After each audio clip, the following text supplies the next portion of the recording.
तारीख थी 16 अक्टूबर 1905। अंग्रेजों ने बंगाल विभाजन की घोषणा कर दी थी। उनका इरादा साफ था, फूट डालो और राज करो। पूरे बंगाल में मातम, गुस्सा और नफरत का माहौल था। ऐसे में रविंद्रनाथ टैगोर ने एक ऐतिहासिक फैसला लिया, राखी महोत्सव मनाया। उन्होंने सड़कों पर एक विशाल जुलूस निकाला। ये जुलूस किसी रैली या भाषण के लिए नहीं था और न ही सिर्फ भाई बहन के रिश्ते तक सीमित था। ये आह्वान था हिंदू मुस्लिम एकता का। उनके हाथों में राखियों के बड़े बड़े गट्ठर थे और रास्ते में जो भी हिंदू या मुसलमान मिलता, लोग एक दूसरे की कलाई पर रक्षा सूत्र बांधते, गले मिलते और कसम खाते कि अंग्रेजों की साजिश चाहे जो हो, वो बटेंगे नहीं, बल्कि राखी के इस एक धागे से बंधकर एक दूसरे की ढाल बनेंगे। और इसी ढाल ने आज़ादी के 80 साल बाद भी हमें आपस में जोड़ कर रखा है। इतनी भाषाएं, इतनी परंपराएं और इतनी विविधताओं के बावजूद इस रेशम के नाजुक से धागे ने इतने बड़े देश को आपस में बांध कर रखा है। आज कहानी उसी रक्षाबंधन की। सोचिए, जिस रेशमी धागे को आज हम अक्सर मिठाइयों, गिफ्ट्स, भाई बहन की नोकझोंक और एक दिन के त्योहार से जोड़कर देखते हैं, उसने नफरत की सबसे बड़ी दीवारों को ढाया है, युद्ध के मैदानों का पासा पलटा है और सम्राटों को भी झुका दिया है।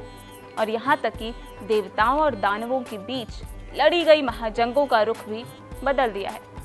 लेकिन क्या आपने कभी सोचा कि आखिर रक्षाबंधन की असली शुरुआत कहाँ से हुई? क्या ये हमेशा से ऐसा ही त्योहार था, या इसके पीछे छिपी है एक ऐसी ऐतिहासिक और पौराणिक रहस्य जिसमें कुरुक्षेत्र के युद्ध से लेकर देवराज इंद्र की अमरावती और राजा बलि के त्याग से लेकर मुगल सल्तनत की अनसुनी दास्तानें शामिल हैं। आज के इस रक्षाबंधन स्पेशल एक्सप्लेनर में हम सिर्फ रस्मों की बात नहीं करेंगे। आज हम इतिहास और पुराणों के उन किस्सों के पन्ने खोलेंगे जिन्हें आपने अब तक सिर्फ टुकड़ों में सुना होगा। चलिए डिकोड करते हैं इस अटूट बंधन की हिस्टोरिक और माइथोलॉजिकल स्टोरीज को। लेकिन इस सफर पर आगे बढ़ने से पहले एक बात समझना बहुत जरूरी है। जब हम भारतीय संस्कृति में माइथोलॉजी यानी पौराणिक कथाओं की बात करते हैं, तो इसका मतलब कोई काल्पनिक कहानी नहीं होता। प्रसिद्ध लोक कथा विशेषज्ञ लॉरी होंको कहते हैं कि किसी भी सभ्यता में पौराणिक कथाएं उस समाज के नैतिक मूल्यों, उसकी नींव और उसके अस्तित्व को गढ़ती हैं। इसलिए इन्हें सिर्फ कहानियों की तरह नहीं, बल्कि अपने पूर्वजों की उस सीख की तरह लेना चाहिए जो शायद वो कहानियों के जरिए हमें हस्तांतरित करना चाहते हैं। तो शुरू करते हैं सबसे पहले रक्षाबंधन शब्द से। रक्षाबंधन दो शब्दों से मिलकर बना है। रक्षा यानी प्रोटेक्शन और बंधन यानी बॉन्ड, यानी दो लोगों के बीच रक्षा करने के लिए एक वो बंधन।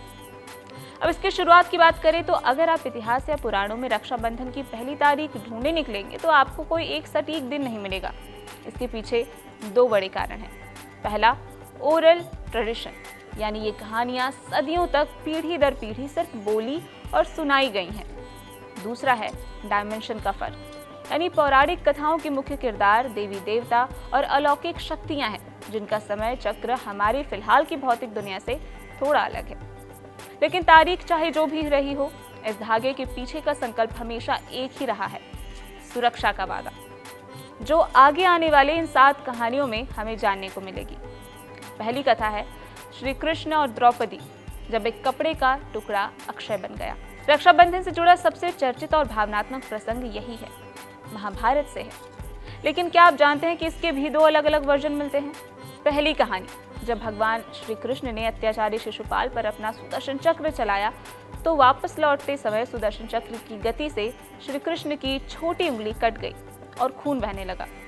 और दूसरी कहानी बताती है कि संक्रांति के दिन गन्ने के इस्तेमाल के दौरान भगवान की उंगली में चोट लग गई थी। दोनों ही सूरतों में वहां मौजूद रुक्मिणी और सत्यभामा तुरंत मरहम पट्टी की तलाश में भागी, लेकिन द्रौपदी, उन्होंने एक पल भी नहीं सोचा। उस बहते हुए खून को रोकने के लिए अपनी कीमती साड़ी का कोना फाड़ा और सीधे श्री कृष्ण की उंगली पर लपेट दिया।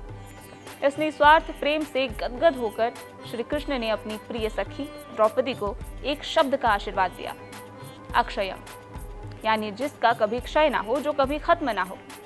और जब भरे दरबार में धृतराष्ट्र और कौरवों के सामने द्रौपदी का चीरहरण करने की कोशिश की गई, तब इसी एक छोटे से कपड़े के टुकड़े के बदले श्री कृष्ण ने अपनी सखी की लाज बचाई।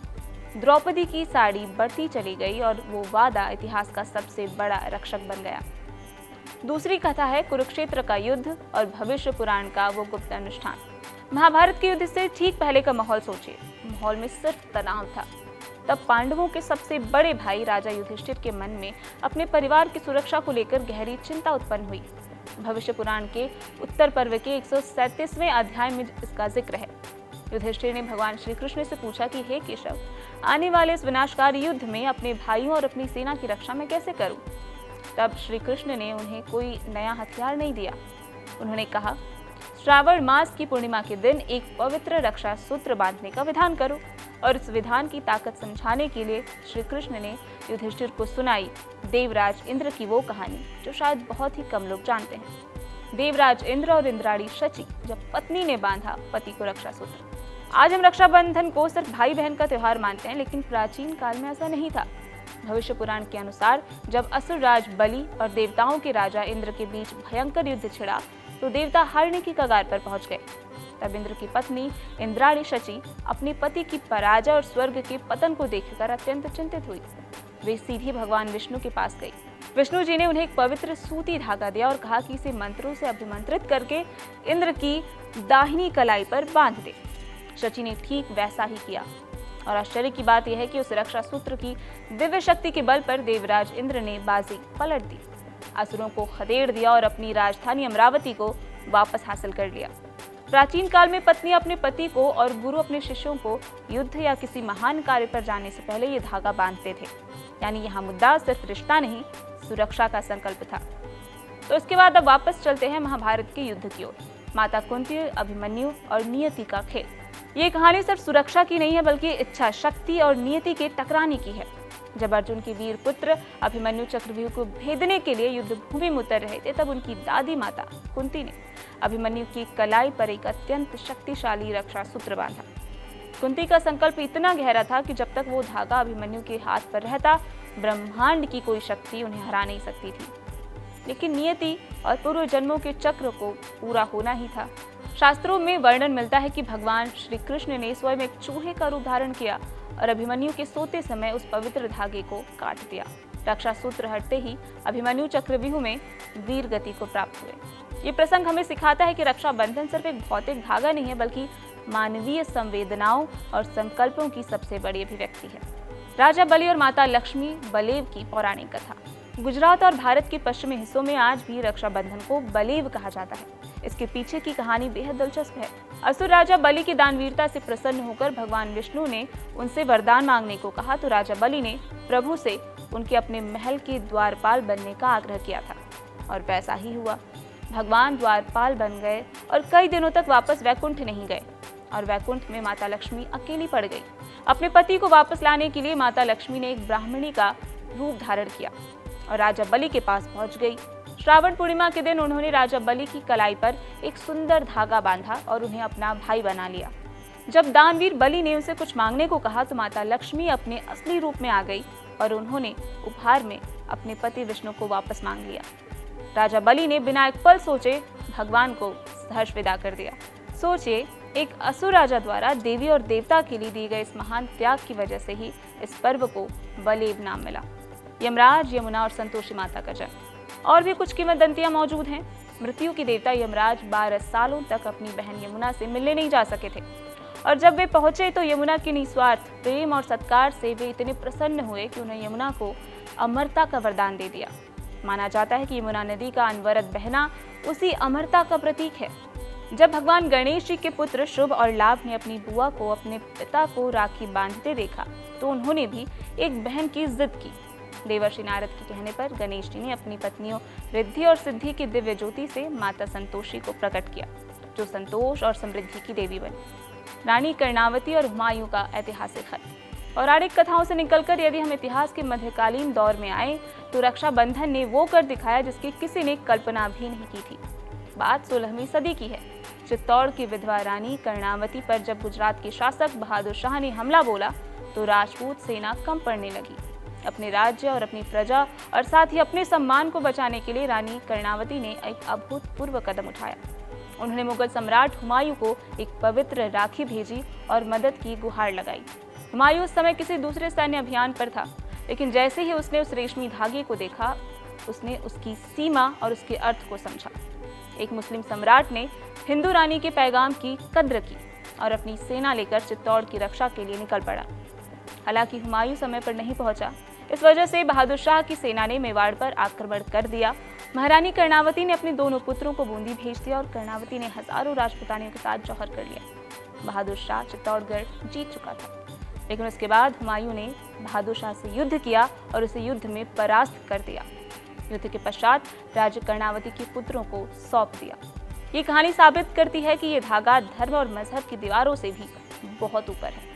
और जब 20वीं सदी की शुरुआत में अंग्रेजों ने भारत को बांटने की साजिश रची, तब रक्षाबंधन एक राजनीतिक और सामाजिक हथियार बन गया। 1905 में जब लॉर्ड कर्जन ने बंगाल के विभाजन की घोषणा की ताकि हिंदू और मुसलमानों को आपस में लड़ाया जा सके, तब नोबेल पुरस्कार विजेता रविंद्रनाथ टैगोर ने एक अनोखी क्रांति की शुरुआत की, राखी महोत्सव। टैगोर ने कोलकाता की सड़कों पर उतरकर हिंदू और मुसलमानों से एक दूसरे की कलाई पर राखी बांधने का आह्वान किया। ये बताने का तरीका था कि अंग्रेजों की नीतियां चाहे जो हों, भारत के लोगों के बीच का यह टूट बंधन कभी टूट नहीं सकता। फिर धीरे धीरे समय बदला, दौर बदला और रक्षाबंधन का रूप भी बदल गया। आज के दौर में त्योहार से 1 महीने पहले बाजार जगमगाने लगते हैं। राखियां अब सिर्फ सूती धागे से नहीं बनती, बल्कि चांदी, सोने से लेकर बच्चों के लिए फैंसी कार्टून राखियों तक शामिल हो गई हैं। जो भाई बहन दूर देशों में बैठे हैं, वो डिजिटल कुरियर या फिर वीडियो कॉल के जरिए इस पर्व को मनाते हैं। लेकिन चाहे महाभारत का समय हो, दौर 16वीं सदी का हो या फिर आज का डिजिटल एरा, इस फेस्टिवल का एसेंस आज भी वही है, निस्वार्थ प्रेम, सम्मान और एक दूसरे की ढाल बनने का टूट वादा। तो दोस्तों, रक्षाबंधन सिर्फ एक दिन का त्योहार नहीं है, ना ही एक रस्म है। ये इतिहास की वो डोर है जो हमें हमारी संस्कृति, हमारे मूल्यों और हमारे अपनों से जोड़े रखती है। वैसे जो भी उपलब्ध सामग्रियां थी उसके आधार पर हमने ये वीडियो बनाया है, लेकिन क्या कोई और कहानी है जो हमसे छूट गई है? तो नीचे कमेंट करके हमें ज़रूर बताएं और हमारे बाकी व्यूअर्स को भी इसकी जानकारी दें। साथ ही रक्षाबंधन पर आप क्या खास करते हैं ये भी लिखें। अगर इस वीडियो ने आपका दिल छुआ हो या फिर आपको नॉस्टैल्जिया हिट कराया हो तो इसे एक लाइक ज़रूर करें और अपने दोस्तों के साथ शेयर करें। हमारे चैनल कड़क को सब्सक्राइब करना ना भूलें।